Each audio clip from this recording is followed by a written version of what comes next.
Al Jacobs here on the 15th hole at the Haven Country Club.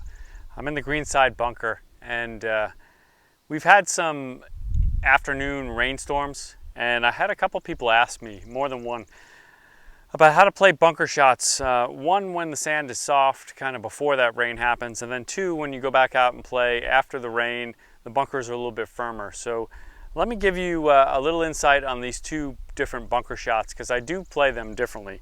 The first one is we're here in the afternoon, it hasn't rained, the sand is pretty soft.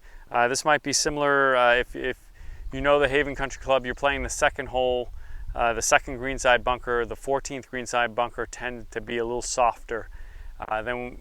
This is where this would apply.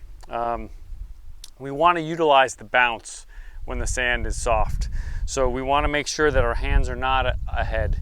We want to make sure that when we set up, the face is at the target. We open our body and our hands are back so that we could really use that bounce to not dig deep in the sand. So ball position is going to be off my left, just inside my left heel or my lead heel. And again, the hand position is not ahead. The face is not square.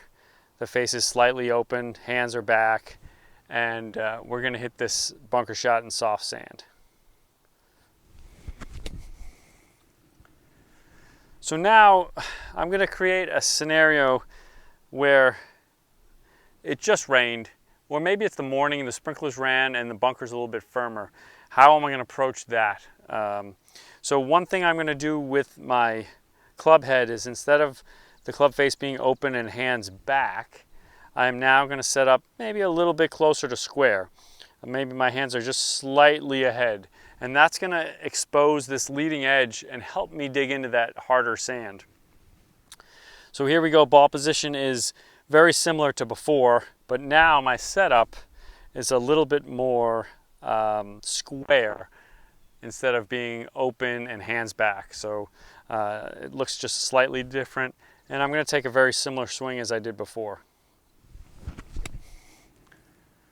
So you could see the divot here is a lot deeper than the divot here, and that's because of the way I set up. But you're going to need that type of swing and divot in the firmer sand. If you do that in the soft sand, you're going to dig too much and probably leave the ball right here in the bunker. So I hope that tip helps you on how to play in two different types of sand, the soft sand and the firmer sand that's created when you're out either playing in the morning or in the afternoon, depending on whether it's rained or not.